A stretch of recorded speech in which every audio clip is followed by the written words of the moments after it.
So when you say she has to be a stay-at-home mom, explain that. He doesn't value what I say. He doesn't think I'm smart enough or intelligent enough to tell him what his solution. And I definitely don't mean it in an offensive way, but when you're in this situation, it's just different. So how often are you finding that you're arguing about the business? Every time. You come home, you've worked hard, you come home, you're still working, you eat, and then you're still working. So now we're getting to the nitty gritty then. When you talk about that, that is everything. Hey crew, welcome back to our channel. Today we are going to counseling and you guys are coming with us. Well, thank you so much for being here and coming and sharing your story with me. What I want to do is get more a sense of what it is that you are actually struggling with. You generally told me that you're dealing with some communication issues, which is very common, okay? When we talk about being in a marriage, in a relationship, a lot of times, people, they listen not to be heard, but actually to respond. And so I want to hear specifically what it is when you say communication issues, what's going on. And Miss Stacy, you can start first. I guess me telling him how it is with the kids being a homemaker and him mostly running the business, it kind of conflicts and I can't really explain to him the struggles that I'm having because he is not a homemaker. So, and he may think that my job is easier than his because he goes out into the field. Okay. And I'm just at home. Mm-hmm. Well, that's what I'm thinking in my head. I don't know if you really believe that, but that's how I feel. When she tells you that, what's going on in your mind as she talks to you about her struggles with the children? I definitely don't think my job is easier. Okay. I don't. I just think both of our jobs are hard at this point. And they're both necessary. Mm-hmm. And we both have to be understanding to certain struggles that one or the other might have and try to support each other the best we can. But sometimes it's very difficult to do that when it comes to like videography and, shooting weddings and photography and stuff like that. I'm the only one that can do it. Okay. So it's like I can't ask her to help me. I can only ask for support. But with her, she needs my physical help. Okay. And with me not being there or having to give my attention to my job, I can't get physical assistance. So I think that's kind of the struggle that we have. Mm-hmm.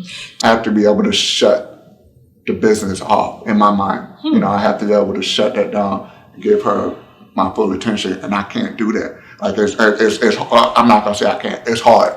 So we actually had a conversation yesterday about it, because she was telling me about something that she was going through, and I was honest with her. Like, I hear you talking, but for some reason I can't get out of my head right now. I'm still focused on what's stressing me with my job, but I was able to communicate that, and I think she kind of understood it. But I think that's kind of the struggle that I have. Okay. But I don't have no resentment towards her. At least I don't think I do. I could be internalizing it, but I don't think I do. If anything, I try to encourage her, or I feel like she needs to be encouraged a lot of times because I know what she does is hard, and I know she feels alone because I'm not physically able to help. But it's like I don't know what to do about that sometimes. Okay. So what do you recognize, or what do you hear him saying when he describes his daily in and out, and he feels like he is very present for you when y'all have these conversations, but what you're saying is that you don't feel like he's very present. Do you feel like you validate him more than he does you in regards to what you talk about? Yep, it hurt, don't it? It hurt just to hear it from somebody else. I do feel like I validate you more. How so? Because when he has an issue and he comes to talk about me, I try to put my feelings on the back burner a lot of the time and really hear what he's saying, because I know I can't help him physically, like go edit videos and stuff like that. Yeah. But I think I try to be understanding of what he's going through. And I think she does too. Okay. I think she tries, but when you're in this situation, it's just different. Like for example, if I'm frustrated about the amount of workload that I have, like her solution. She'll respond to me, and I think she's better at that than me. Because half the time I don't even respond to the issue. I just internalize it. And she's like, "You're not responding to me," like because I'm thinking about trying to process what she's saying. But she at least responds to me. But her response a lot of times is just like, so for example, if I'm frustrated about my workload, she's like, "Well, maybe if you raise your prices, you get paid more to do less work." And I appreciate the response, but it's not that easy. You know, when you're trying to be competitive in a market where there's 1,000 people that do what I do. Sure. In order to stay involved and get work, you can't just like, okay, I'm gonna just charge $3,000 for this. It was like people can go up the street and get it for $500. So but I'm telling you, you do awesome work. It's worth that price, and he's not taking that in. I do. It's hard. Like it's hard to just jack that price up and then like expect.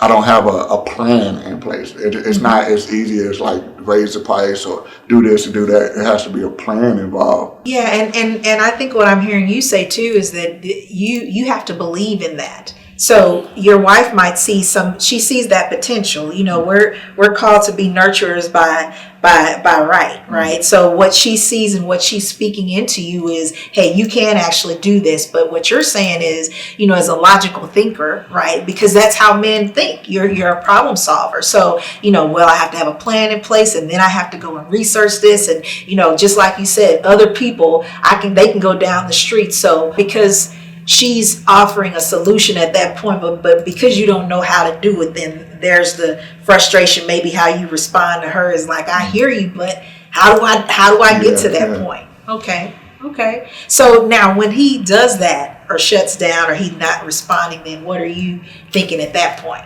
That he doesn't value what I say. Okay. It doesn't really matter what I say. So the next time he says something, sometimes I just don't say anything because I'm like, he doesn't think I'm smart enough or intelligent enough to tell him what his solution.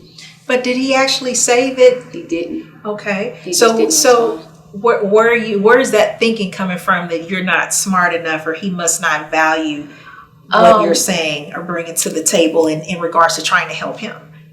Well, before I think I hold on to stuff more than he does. Okay. He lets a lot of stuff go, but things that he says to me, it could have been from years ago and I still hang on to it. I think I told him something and he's like, where are you getting this information from? Like, basically, I'm just a stay-at-home mom and all of my friends are stay-at-home moms. So I feel like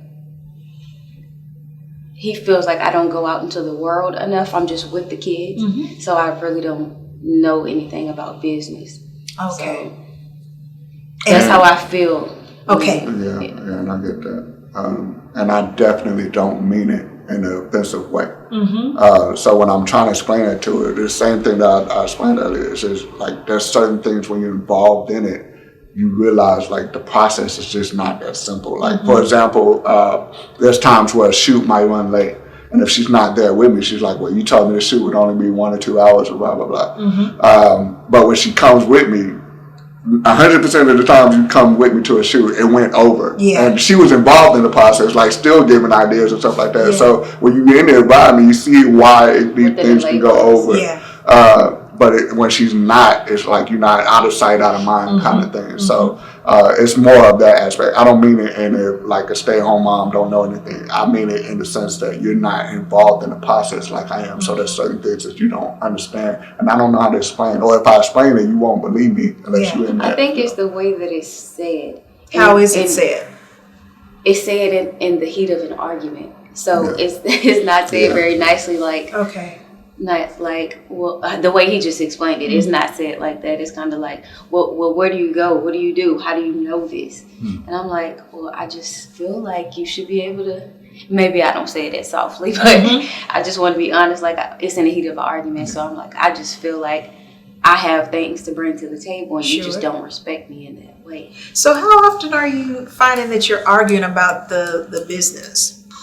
Every time I shoot, it feel like, So is that it might not be a full-blown argument, but it might just be a comment here and there. Like, I walk in or sometimes it might not even be a comment. I walk in and she's just frustrated at me. I know she's frustrated because she's been at home with the kids while I'm out living my life, and So living his dream. That's what I used to say. Yeah, that's what she feels like she's stuck at home while I'm doing what I want to do, and I could definitely understand that sentiment. But it's just, I think that's when you enjoy your job. If you love what you do, and that's what I feel like we all should be striving for, having a job where we enjoy what we do. Sure. That pales in comparison to when you're doing a job just for money, or like a mother just because you really have to, like she has to be a stay-at-home mom, not necessarily that she wants to. She don't have another outlet. So when you say she has to be a stay-at-home mom, explain that. What do you mean by that when you say she has to? So you're choosing not to work. Is that what we're saying, or is it that she's... It's more of the aspect that it doesn't make sense for her to work at this point, because at the point that amount of, unless she has a certain job that pays enough income, we'd be paying a babysitter more than she'd be bringing in. So logically, it don't make sense. Okay. But even if she decides to, like, hey, all our money got to go to a babysitter, she's more than welcome to do so. I don't think she wants to do that, and I don't want her to do that. Yeah. I'd rather her spend time with the kids until she can find an avenue where she can do not necessarily what I do, but like I do. I do what I love to do. Wait until you can find something, or find something. I wouldn't even say wait. Actively look for something that you enjoy doing and, pursue that. But I don't want her to be stuck at a job where it's just like, I'm just thinking about my kids out there, like I just want to go home. Like, that's just going to bring more misery back to the house. Sure. That's what I feel like. Do you feel like you're stuck at home with the kids? Do you wish that you were doing more? I mean, like I said, you're choosing to stay with the babies because financially, you don't feel like it'll be beneficial. Everything is going to pretty much go towards that, especially when you're trying to build a business. So do you feel stuck right now? Sometimes I do feel stuck. A lot of times I do feel stuck at home with the kids. Okay. And like I should be doing more. I feel like I don't want to get older and then say, oh, I wish I would have did this and did that. Yeah. And and we have 2 daughters. And so I don't want them to feel like your dreams have to stop when you become a mom. And that's what I'm doing, I feel like. Wow, that's powerful. Because definitely your dreams don't have to stop when you become a mom. Yeah. So can I get it? Sure. I feel like I'm setting a bad example. How so? Because I'm stopping my dreams to take care of them, and that's not going to benefit them. I feel like in the end. So, a lot of times we tend to look at things like very one-sided because you're in it and you're thinking like, is this the end? Like I'm just going to be a stay-at-home mom and I'm gonna give them what they need, but then I'm going to have regrets when they get older, is what you're saying. So right now, I think that it's a sacrifice that both of you are making, because how long have you been married? 7 years. 7 years is a blessing. And so you heard when they say that 7-year itch, right? Yeah. Yeah. So you have actually made it to your 7 years. And so each year you're going to a different level, and definitely because your kids are smaller, you're making a sacrifice. You're investing that time where a lot of women that work, they have to do both. They don't have the opportunity to be at home and do what you're able to do. And they have to get up early where they would wish that they could drop their children off. You see what I'm saying? So when you talk about deferring your dreams don't have to be deferred. If there is something that you are actually, like your husband is saying, that you're passionate about, and I don't know what that is, I'm sure you're going to tell me at some point, what's holding you back from doing that, even that you're at home? I mean, my passion is YouTube, you know that, and I want to go about it a certain way, and I can't do that with a baby attached to my boob and, running around with the kids. Of course, with some vlogs, I can pick up the camera and talk, and it doesn't matter if the kids are loud. But what I'm trying to do right now in this season, I won't be able to do that. I have to sit down. It has to be the lights. It has to be some structure to it. And I want to really help people that's having issues with their marriage and just be open and honest. Of course, they want to see the rawness of my everyday life, but it has to be some structure to it in this season. So what do you two generally do? I mean, and you've talked about like business and, you know, work and children. What do you do for each other? Like, when do y'all go out and just have a date night? We try to do it once a week, but usually there's times where we went twice in 1 week, but we try to do it. We try to do it once a week, but I think on average it's probably like every other week. Okay. Do we go out every other week? I think we do. We try to. Nah, bruh. It's not that often. So when you're going out, what is it that you're talking about? Is it the business? Is it the kids? It's a little bit of both. Yeah. And trying to get through, wondering what issues we have and how to get through them and how to get more structure in our life. Usually I would consider our dates more like a team meeting.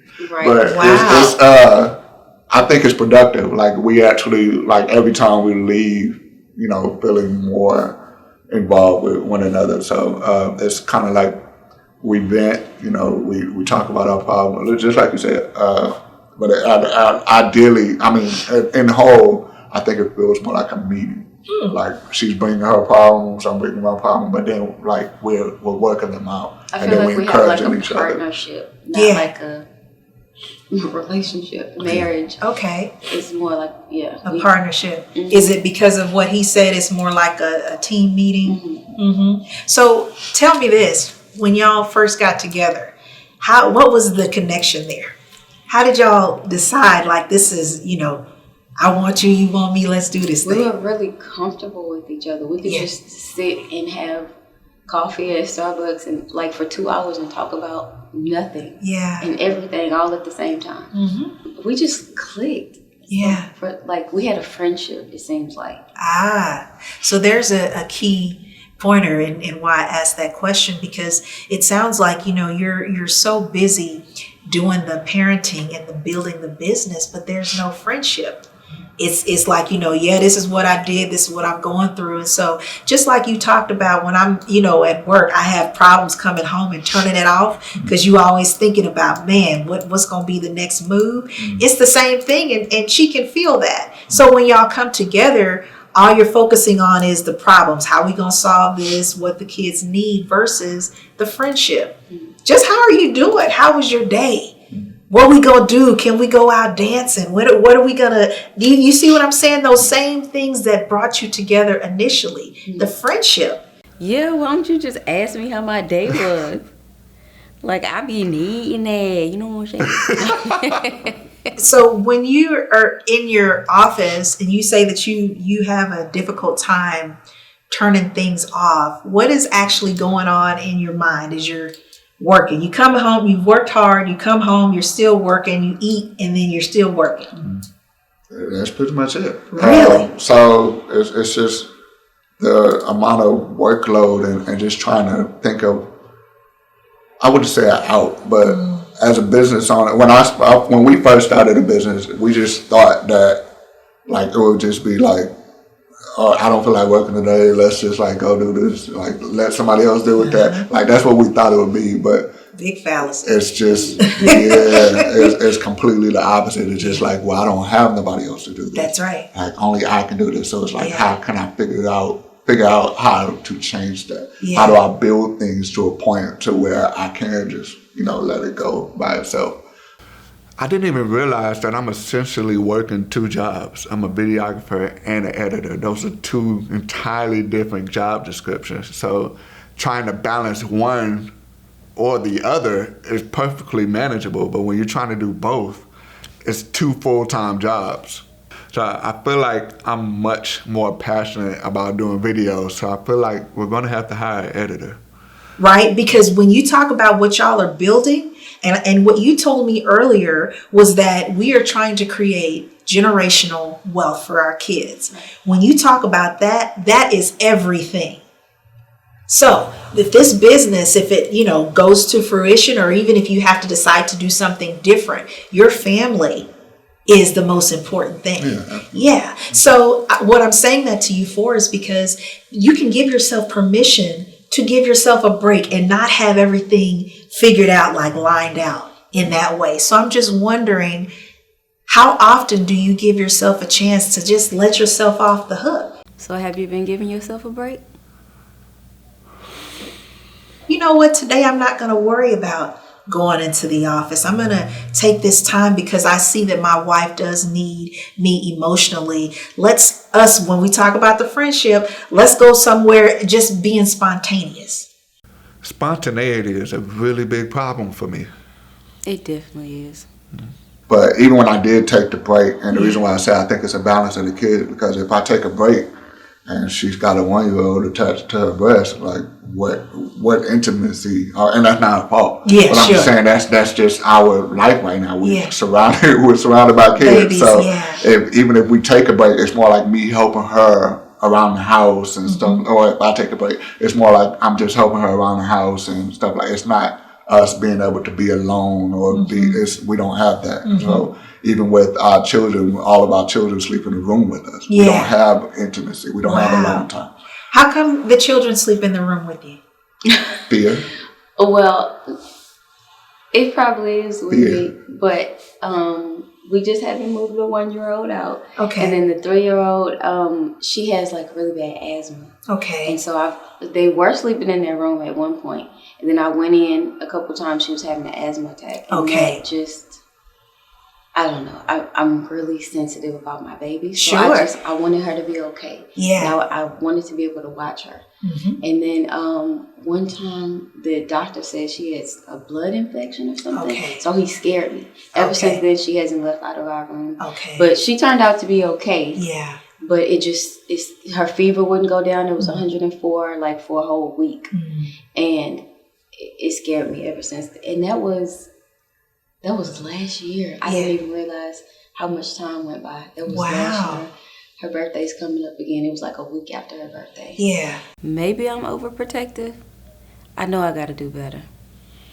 Mom, so in your thought, because I hear you again as a mother to a mother, understanding, carrying the baby and it is an overprotection that you have, but what do you think that you can do at this point in sort of letting go just a little bit? Having our kids sleep in their own rooms, and I know I deal with anxiety, so I would probably get up a few times to go check on them. Okay. So I know that and that's also something I don't want to push off to my kids. Like, oh, my mom was so worried. I don't want them to see that.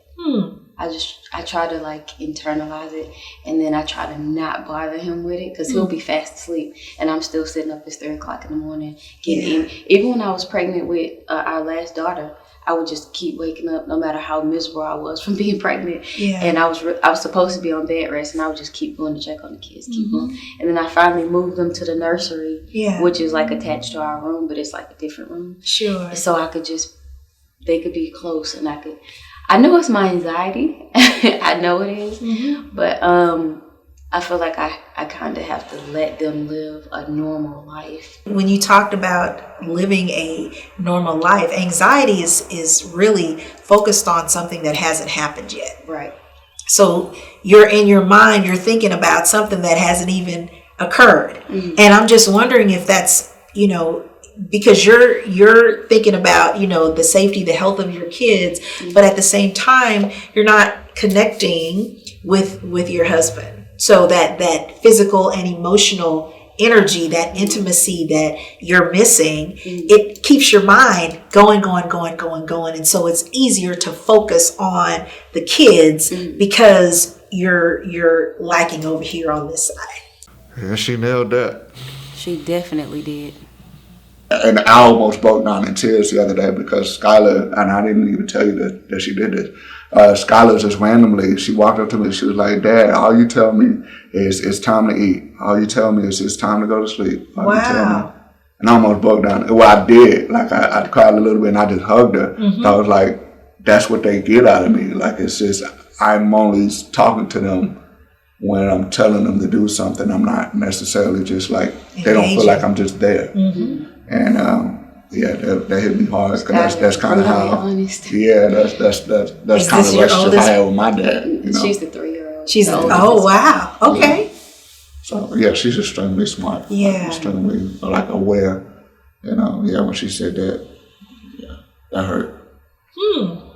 So did it hurt for a minute and then you were like, okay, now I'm good, so let me go back to it? No, it still hurts because it's like I don't know what to do about that. So now we're getting to the nitty gritty then. If that's the priority with hiring somebody because this is the priority here, then what's stopping you? Just I haven't found anybody to match my standards, I guess. So it's just really trying to look for that. I don't think I'm afraid to do it once I find that person. Like edit everything, like do it. It's just very hard to find. Yeah. So, but I think after we all spoke last night, it's definitely been a priority. Okay. You just came up with your own solution. However long you think that it's going to take, making sure that you really screen who it is that you're looking for to get you a viable candidate. And so your wife is smiling about that, like,